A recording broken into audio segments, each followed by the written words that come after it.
প্রত্যেককে জানাই good morning. আপনাদের প্রত্যেকের জন্য আমরা একটা বই নিয়ে এসেছি। এই বইটা সম্পূর্ণ বিনামূল্যে, কোনো পয়সা দিতে হবে না। এই বইটায় প্রভু যীশু খ্রিস্টের বিষয়ে লেখা আছে যে আজ থেকে 2000 বছর আগে যীশু খ্রিস্ট তিনি এই পৃথিবীতে এসেছিলেন, যাকে আমরা অনেকে খ্রিস্টান হিসাবে জানি। কিন্তু স্বামী বিবেকানন্দ কমপ্লিট ওয়ার্কশপ বই যদি পড়েন, উনি বলেছেন যে যীশু খ্রিস্টকে যদি আরাধনা করতে হয় তাহলে তাকে ঈশ্বর রূপে আরাধনা করতে হবে। এবং মহাত্মা গান্ধী থেকে শুরু করে রবীন্দ্রনাথ ঠাকুর তারা সবাই যীশু খ্রিস্টের বাণী দ্বারা ইন্সপায়ার ছিলেন, কেননা তিনি মানুষকে ক্ষমা শিখিয়েছেন। এই যীশু কোনো ধর্ম প্রচার করতে আসেনি, যীশু এসছে মানুষের মনকে পরিবর্তন করতে। বাইবেল বলে একটা ঘটনা বলছি, আপনাদের বুঝতে সুবিধা হবে। একটা মেয়ে ছিল ব্যভিচারী, সেই ধর্মে সেই সময় নিয়ম ছিল সেই মেয়েদেরকে পাথর মেরে মেরে ফেলতে হবে। যখন সেই মেয়েটাকে সবাই পাথর মারবে বলে যিশুর কাছে নিয়ে এসছে, যিশুর ওপিনিয়ন নেওয়ার জন্য যেন যিশুকেও শাস্তি দিতে পারে। যখন সবাই বলছে মেয়েটা পাপী, আমাদের ধর্ম অনুযায়ী পাথর মারতে হবে, বলুন কি করবো? তখন যিশু একটা কথা বললো, তোমাদের মধ্যে যে কোনোদিনও পাপ করেনি সে পাথর মারো। তখন সবাই পাথর নিতে করলো, পাথরটা ফেলে দিয়ে চলে গেল। যিশু জিজ্ঞেস করলো, কোথায় তোমাকে যারা মারতে এসছে? তখন সেই মহিলাটা অবাক হয়ে বললো, প্রভু কেউ নেই। তখন যিশু বলছে, আমি তোমাকে খারাপ বলছি না, যাও আর পাপ করো না। সেদিন থেকে যিশু খ্রিস্ট তিনি কিন্তু কোনো রকমের এখানে তাকে শাস্তি বা অত্যাচার নয়, কিন্তু তার জীবনটা পরিবর্তন করার একটা রাস্তা দেখালেন যে পাপী মানুষ তার খারাপ জিনিসগুলো ছাড়ুক, যে নেশা করছে তার নেশা ছাড়ুক, যে ব্যভিচার করছে, পরকীয়া করছে, মানুষকে খুন করছে, সে সেই নোংরা পথ ছেড়ে ঈশ্বরের পথে ফিরে আসুক, তাহলে পৃথিবীটা একটা অন্য পথে যাবে। এবং আপনারা দেখবেন যখন যিশুকে ক্রুশে মারা হয়েছিল, তিনি বলছেন ঈশ্বরেরা জানে না কি করছে, এদেরকে ক্ষমা করো।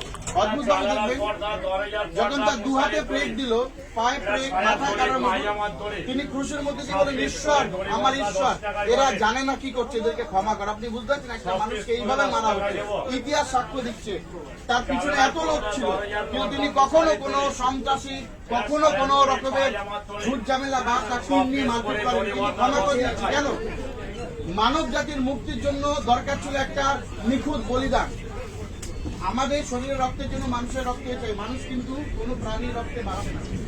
আমরা প্রত্যেকে পাপ করেছি। কাউকে যদি জিজ্ঞেস করে আপনি কি আপনার একদিন মৃত্যু হবে, কেউ থামাতে পারবে না, সবাই মারা যাবে।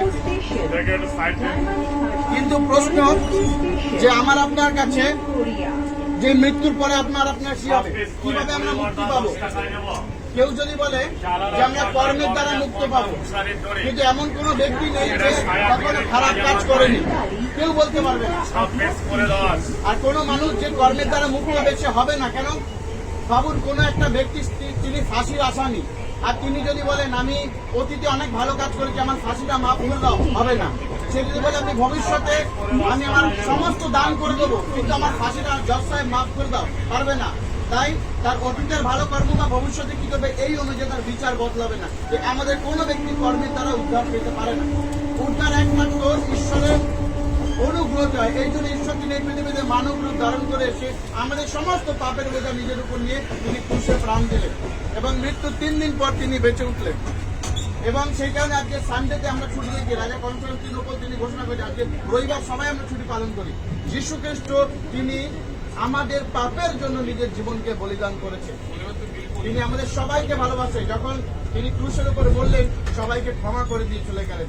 এবং তিনি পৃথিবীতে একমাত্র ব্যক্তি যিনি পুনরুত্থিত হয়েছিলেন। আজও পর্যন্ত জেরুজালেমে সেই কবর ফাঁকা রিসার্চ চলছে। খ্রিস্ট তিনি পুনরুত্থিত হওয়ার পরে বহু লোককে দর্শন দিয়েছে। আর সেই যীশু খ্রিস্ট আপনাদের ভালোবাসেন। ঈশ্বর তিনি আপনাদের জন্য, আপনাদের মুক্তির জন্য তিনি নিজের জীবনকে দিয়েছেন। আপনারা তার উপর বিশ্বাস করুন, আপনারা নতুন জীবন পাবেন। কোনো ধর্ম নয়, কোনো কিছু নয়, আপনারা তার টিচিংস গুলোকে ফলো করুন, দেখবেন সেখানে আমাদের জীবনের পরিবর্তন আছে। এই বইটা আপনাদের দিচ্ছি, জাস্ট পড়বেন, যার ভালো লাগলে নেবেন। এই বইটা এরকম নিয়ে না যে ছাপাতে হবে, 10টা 20টা বেলাতে হবে, এই সমস্ত বইগুলো একটু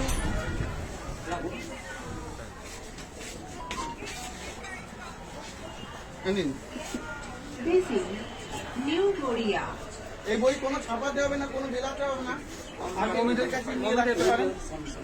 আর বই আছে আচ্ছা, এখানে একজন চাইছে কিন্তু দিয়ে দিচ্ছি। আচ্ছা, আর একটা বই আছে, কেউ যদি নিতে চান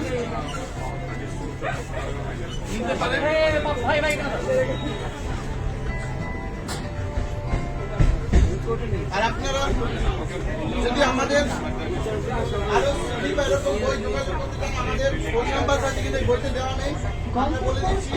কেউ যদি চান আমরা আপনাদের বই আরো দিতে পারি। বইতে নাম্বার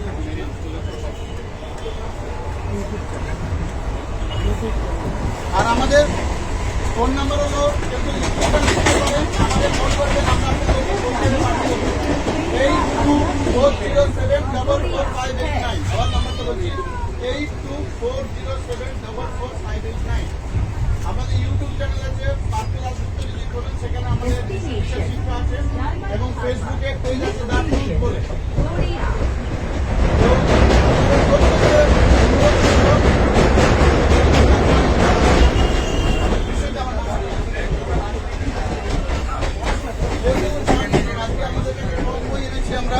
আমাদের কাছে বেশি বই নেই, কিন্তু ঈশ্বরের ভালোবাসার বাণী আপনাদেরকে হয়তো আপনাদের জীবনে অনেক প্রবলেম সমস্যা আছে, আর মানুষ তারা মনে করছে আমাদের জীবনকে আমরা শেষ করে দেবো, আমরা সুইসাইড করে ফেলবো, বা হয়তো কেউ অনেক দিনের মধ্যে। কিন্তু একটা জিনিস বলবো, জীবনটা আমাদের খুব কম দিনের জন্য, আমরা অনেক কম দিনের জন্য দুনিয়াতে এসেছি।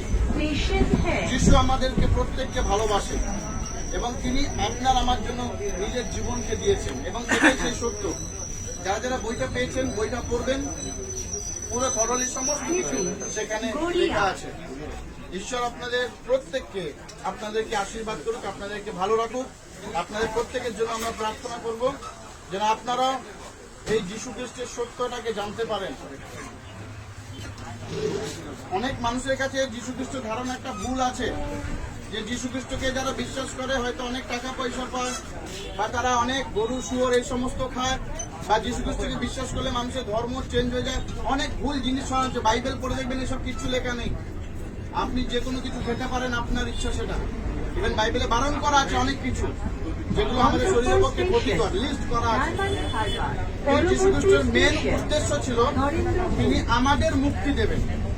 দেখুন, আমরা যত মানুষ আছি, আমরা কর্মের দ্বারা আমরা চেষ্টা করি আমরা মুক্ত হওয়া, কিন্তু আপনি দেখবেন আমি যেটা বললাম, কোন ব্যক্তি যে ফাঁসির আসামি, সে যত ভালো কাজ করুক কেন অতীতে তার ফাঁসি ক্ষমা হবে না, আর সে ভবিষ্যতে যত ভালোই কাজ করবে বলে প্রতিশ্রুতি দিক, তার ক্ষমা হবে না। সেটা ন্যায়, সেটা পাবে। তাহলে আমার আপনার মৃত্যুর পর মুক্তি কি করে? যারা কর্মের মধ্যে দিয়ে মুক্তি পেতে পারছেন, তাদেরকে 100টার মধ্যে 100টা ঠিক কাজ করতে হবে, আর যে কখনো ভুল করবে না। না কর্ম, না ভক্তি, না কোন রকমের দ্বারা মানুষ মুক্তি পেতে পারে না। সেই জজ সাহেবকে যদি বলি আজকে থেকে আপনি আমার ঈশ্বর, আমি আপনাকে আরাধনা করব, সেই ভক্তিকে জজ সাহেব তাকে ক্ষমা করতে পারবে না। ন্যায়ের কাছে কোনো ভক্তি চলে না, কোনো কর্ম চলে না। তাহলে আজকে যখন আমরা ন্যায়ের সামনে দাঁড়াবো, আমরা কেউ এখানে বলতে পারবো না আমরা ভুল করেছি। সবাই আমরা কোনো না কোনো ভুল করেছি, ভিতরে হোক বাইরে হোক। তাহলে প্রশ্ন, যখন ন্যায়ের সামনে একদিন দাঁড়াতে হবে, আমাদের কি হবে? কিন্তু আমাদের একটা উপায় আছে, আমাদেরকে উদ্ধার করার জন্য সেকেন্ড একটা চান্স দেওয়া হয়েছে। আজ থেকে 2000 বছর আগে যীশু খ্রিস্ট এসে আমাদের জায়গায় তিনি নিজের ক্রুশে মরলেন, আমাদের জন্য তিনি বলি হলেন, আমাদের পাপের বোঝা নিজের উপর নিলেন, তিনি রক্ত ঝরালেন, আর মৃত্যুর 3 দিন পর তিনি মৃত্যু, তার রক্তে আমাদের পাপের ক্ষমা, তিনি আমাদের জন্য বলি হলেন। আর সেই যীশু, তিনি আপনাদেরকে ভালোবাসেন, আপনাদের আমার সবার মুক্তির জন্য ঈশ্বর তিনি এই রাস্তা দিয়ে গেছেন। আমাদের ঋষিরা ওই প্রার্থনা করতো, তোমার সৎগময় তমস সমাজ জ্যোতির্গময় মৃত্যুময় অমৃতগময়। হে প্রভু, আমাদেরকে অন্ধকার থেকে আলোতে, মৃত্যু থেকে জীবনে নিয়ে চলো। আর সেটাই হলো সেই রাস্তা, মৃত্যু থেকে জীবনে। আপনার জন্য একজন বলিদান হয়েছে, নিজের রক্ত ঝরিয়েছে, তার উপর বিশ্বাস করেন, তার মধ্যে দিয়ে আপনার মুক্তি আছে। ঈশ্বর আপনাদের প্রত্যেককে আশীর্বাদ করুক, আপনাদের প্রত্যেকের পরিবার ভালো থাকুক, সুস্থ থাকুক। এই ভয়ানক সময় ঈশ্বর আপনাদের পরিবারকে রক্ষা করুক। প্রভু আপনাদেরকে আশীর্বাদ করুক। God bless you.